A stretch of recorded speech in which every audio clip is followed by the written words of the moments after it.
Welcome back, MTG Joe here. Today we're doing another installment of the weekly meta breakdown where we look at the top performing decks on the MTG Arena ladder. This video is going to be covering the standard best of 3 traditional standard best decks. If you're looking for best of 1 standard, we did that yesterday's video, you can find the playlist. If you're looking for Explorer Historic, check out the playlist. We try to cover those formats each week as well. With Historic, because we have the new Lord of the Rings set dropping this week, we'll probably hold off for a week to accumulate some data to see if any of the new cards make their way. We'll also be doing, we don't normally do Alchemy, since there's not too much demand for those videos, but given the new set came out for Lord of the Rings, or is coming out, depending when you're catching this, and it is predominantly Alchemy legal, it's not standard legal, we'll cover that so we give you an idea of any of the Lord of the Rings cards are making an impact to the format.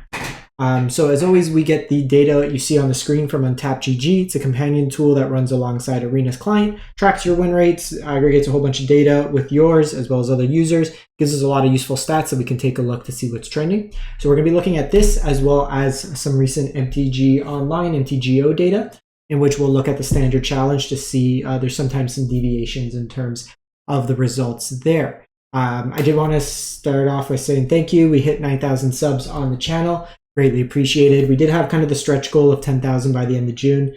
I don't think we're going to hit that, but as always, I appreciate any support through subs, follows, likes, comments, anything of that on the YouTubes. It helps out the channel a lot. So we're going to jump into it. Something we've been implementing is the meta kind of overview, and then we go into decks themselves. So the intent here is to kind of highlight, is there any deviation between decks that are very popular being played but necessarily correlating to win rates? Sometimes people play decks because they like to play them, but they don't necessarily always perform well. And that's actually kind of interesting to see this week because if we look at the popularity today, don't focus as much on the win rate today because that's a single win rate for the day, and that's taking like, I usually like to look at the overall popularity, and then we'll look at cumulative deck. So for the standard best of 3, we're going to look May 9th through to June 18th. We have to do it kind of that block. But for the week, the decks, we'll just look at the last week of data to see what's the most recent. So Dimir midrange is the most popular deck at almost 15%. Then Esper Control is at 11%. Go Mono Red, Esper Legends, and 5-color Domain, all in that 7 to 8%. And then a couple outliers with Selesnya Enchantment, Zori's Control, and Mono White rounding it up.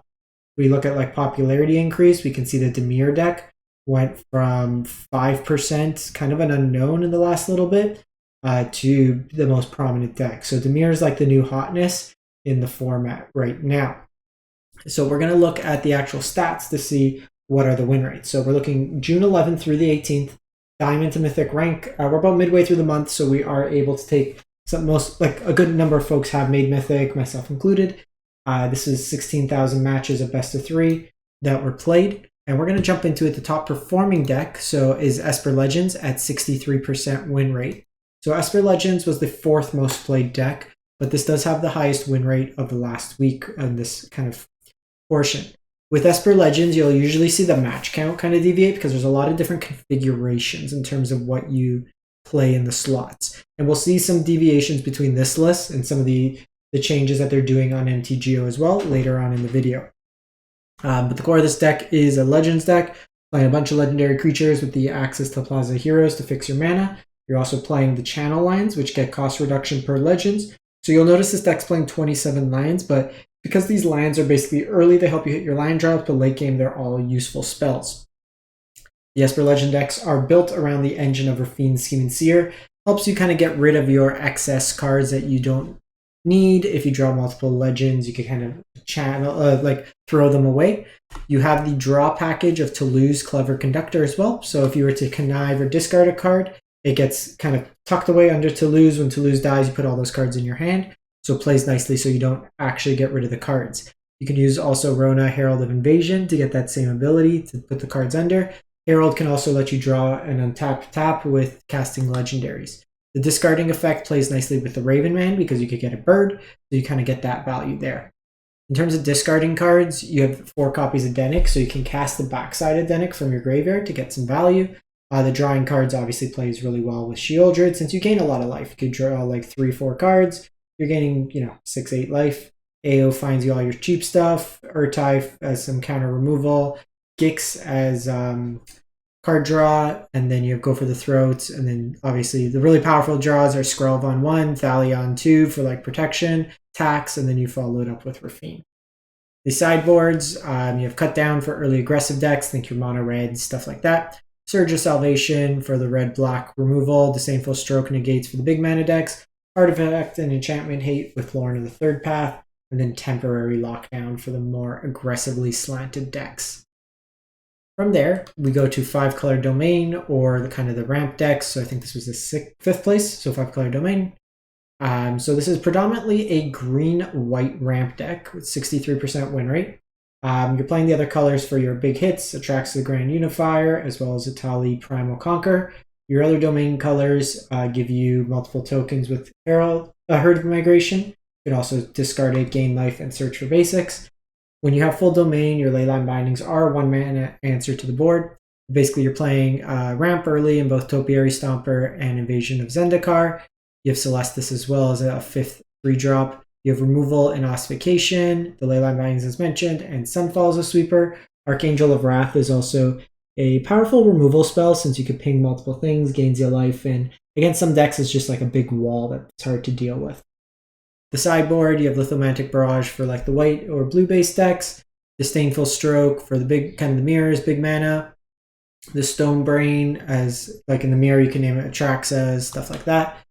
Temporary Lockdown for the aggressive decks. Elish Norn is very good in the mirror. If you look at the key cards, they're pretty much all enter the battlefield style effects. So you can target all those. Really the only answer is Sunfall to it. Nissa for like the grindier matchups, makes you tokens, stuff like that. Heavy counterspell decks, you have Tyrannix Rex, and then Vanquish the Horde for the sweepers. A card that's really good against this deck is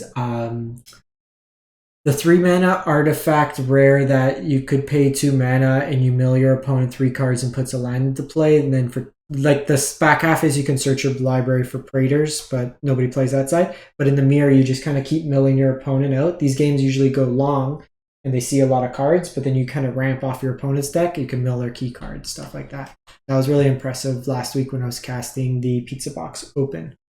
From there, we go to mono red aggro, so 62%. So just aggressive base red deck. You're playing copies of Invasion of Tarkir here. No dragons, but you're just playing it as a way to get value. So think of it as like a Bone Crusher Giant that you could attack into in some games. A nice line too is, you attack in, you deal 2 damage to it, and then you can instant speed lightning strike it. And also flip it in the Heroes Warcrafting. Lots of aggressive spells here, some Feldins, Bloodthirsty can flash back your spells, and then Furnace Punisher as the 3-drop. As a way to ping kind of the greedier mana bases. The Menace also could be relevant if they only have 1 creature, you can attack through it. This version is 23 lands, 4 Mishras, 2 Sokuzans. Sideboard, you have Lithomantic Barrage, as mentioned for blue or white stuff, Obliterating Bolt as creature removal, Bloody Betrayal for the big decks, particularly Atraxa. You have Planeswalker package for the sweeper heavy, kind of more removal based decks, and then Nahiri's Warcrafting for the bigger stuff that's like non-Atraxa based. When you need to deal like 5 damage. So then the most popular deck of the week is sitting around 62%. So it's in this relative ballpark. So we had like 63 for that. So Dimir midrange. We saw last week there was a few different versions to build it. This one seems to be the one that's performing the best right now on Untapped. So this is the version that's predominantly, it's basically mono black splash counter spells. So you have like your Cut Downs, Evolve Sleeper, Go for the Throats, Misery Shadows, Edicts, some copies of Tenacious Underdog, Graveyard Trespasser for Graveyard Hate, Liliana's for Hand Hate, and then you Make Disappear and Urtai as counters, as well as Shieldred on the top end. You get like Myrix as a utility line. So the big thing to kind of help is like in the ramp matchups, because like Atraxa and stuff go over the top on you. So you have access to Disdainful Strokes and Negates. You have access to Rest for Hand Hate, Razor Slash for the heavy removal or like greedy mana bases, Kaido for like the control matchups, anything with a lot of like sweepers, get you some value. Obliterator is very good into like the mono red decks or like the creature based combat decks. And then Gix Command is like a sweeper, life gain, also good in kind of these grindy mid-range kind of shells. So there's like this version, there's a more tempo version as well from last week if you want to take a look. all the lists, I'll paste them here from like this week, but you could always check out my Aether Hub. I list every week's decks there if you want to find them. We then go to Orzhov midrange. So this is Autumn Burchett's list from the Pro Tour. So it's like mono white splash black. So you're playing the mono white package, wedding announcements, ossifications, a couple one-ofs in like Invasion of Gobokan, Destroy Evil. You find your extra basics with Ambitious Farmhand and Restoration. It's a Sarah Paragon deck, so you can kind of buy back all these cheap spells from your graveyard. In particular, you can also do Obscura Storefront that helps you ramp. You can kind of play those from your graveyard, get you the extra cards. They are switching to like a main deck Elish Norn now to help the ramp matchup. It doubles up your own triggers as well, so find 2 lands, draw 2 cards, exile 2 creatures type thing. Sanctuary Warden for some card draw, so some innovation at the top end of the deck, and then some copies of Breach the Multiverse for the greedier matchups to steal your opponent's stuff. Sideboard, you have Cut Down for the aggressive decks, Duress for the greedier decks, Go for the Throat is just more removal, Tax Effects and Invasion of Gobokan, Knockout Blow for the red aggressive decks, Lauren for Artifact Enchantment. Your ramp decks, enter the battlefield style decks, you have Elish Norn, Farewell as just a catch-all sweeper, especially good against like enchantments, and then Kaya for like the grindy matchups as well, since it's hard to target. And then lastly, so I wanted to kind of cover, so Esper Control's the second most popular deck, but we really don't see it like in any huge numbers. Like collectively, every version of Esper Control that was played is 2,900, but there's not like a definitive deck list that actually comes up. So there's a lot of different variations in terms of Esper Control. Like there's not one dedicated configuration that we see here. But for the most part, it looks like it's about a 53% win rate deck. So like low 50s. Let's see. Like it's really good against the domain deck, but loses like against everything else, which is interesting. So it's kind of one of those seeing some play, but not like if you want to beat domain, it seems like the call, but it's just like Planeswalkers with some counters and removal, Esper Control kind of deck. But when it doesn't show up like dedicated win rate, it's either some small amounts being played or just it seems to target one deck but then lose to the rest of the meta. And the meta is not really heavily weighted enough. Like, yeah, you're killing domain, but domain's not the most represented deck, and it has a poor matchup against like Dimir midrange, mono red, and Esper Legends, which are all more popular decks. So then moving to the standard challenge, so this is like a top 32 cut. So we'll look at the top 8 deck list. So if we actually see, so the person who was in 8th place actually won the whole tournament. So I'm going to quickly just go to that because that's the first place list, or like the final won the whole tournament. 7th place list won it all. And then we'll kind of go through. So it's actually a green-white enchantments list, but it is a no Calyx. It's a Hallowed Haunting version. So you have Catilda, Spirited Companion, Generous Visitor, 2 Weaver of Harmony, 4 Jukai, your Borrowed Time, Circle Confinement, Hallowed Haunting, Restorations, Teaching, Ossification, Community. So more of a mid-range focus list. Interesting to also see only 20 lands in this deck. So a little lighter on land, but playing that, you got Vanquish the Horde as sweeper, you got Rite of Harmony for card draw, Circle Confinement is more removal, Wedding Announcement for the grindier matchups, kind of mixed into there. So interesting to see that we didn't really have much in terms of enchantments, and most of them are the Calyx versions, but this version putting up the win in the standard challenge. If we look, then just kind of going back, so this is the Swiss component. We had Esper Legends take it with like a more mid-range focus. So the Wedding Announcements main, this one's got no Thalia since it's playing a lot more non-creatures. So 4 Wedding Announcements, 3 Make Disappear, 3 Cut Down, 3 Go for the Throat. So more, and so, ooh, they have a cool Go for the Throat from the new Commander set for Lord of the Rings. So Make Disappear helps the ramp decks against the ramp decks, like heavy sweeper decks, stuff of that nature. So interesting to see how this deck kind of pivots to have a little bit more interaction as opposed to just being like linear creature deck. We also had a mono black deck finish 2nd in the Swiss. Shieldrids, Flesh Gorgers, Phyrexian Arena in here. Oh, it's actually Rakdos.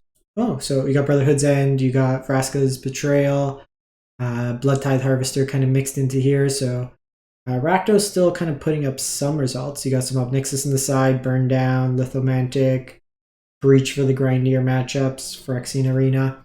So interesting to see that using the Arena as your kind of card draw engine. It's a little riskier against the, like, obviously the mono red decks, but Arena with Shieldred basically gains you a life every turn and also gets you an extra card. So this is the mono black version of the deck. So very similar kind of concept. You got your Flesh Gorgers, you got the full 4 Lilianas, Vraska's Betrayal, and Gix Command in here, with the full Obliterator package in the side for the mono red matchup. So really preparing for mono red and the more aggressively slanted decks. We have the... It's always harder to see in this one because you're looking at text. So this is the black-white mid-range deck that we saw. Not too much difference in here. So we see very similar Esper Legends deck, same kind of package that you see with the Make Disappears and the Wedding Announcements. This was a cool list of dimir mid-range. So you got Fairy Mastermind, the Shieldred's Gix, Ledger Shredder. The loot draws you a card, the trait gains you life. You have Aven Heartstabber for all you New Capenna enthusiasts. 2 mana, 1/1. As long as there are 5 or more mana values in your graveyard, it gets +2/2 in Death Touch. So 3/3 flyer for 3. And then when it dies, you mill 2 cards and draw a card. This version's also on the full 4 Kaidos. You got the Teferi in here, some Rona's Vortex.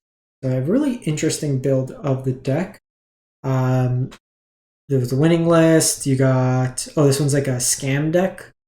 So you have Intrepid Adversary, Tainted Adversary, Underdog, Shieldred, Steel Seraph, and the Flesh Gorger. Then you're playing Touch the Spirit Realm, so you can blink. You cast these for its prototype cost, then you can blink them and then have them come into play, which is kind of cool. Some Emperors, Invasion of Tavalda as card draw, so it's a really interesting version, like a more aggressively slanted black-white mid-range deck. So there's 32 deck lists here. You can take a look, see there's a lot of Esper Legends as we're kind of seeing. But I wanted to kind of highlight those as some of the differences in terms of the deck, what's kind of been putting up. We saw, like I said, enchantments, a couple of unique builds that placed fairly well in terms of the tournament. So we'll be here later in the week covering the other formats. We also have a bunch of Lord of the Rings coverage. It was a part of the early access, so if you want to catch any of those, we'll have videos also released on the channel. In any case, thanks for watching. Hope you have a great one, and stay safe out there.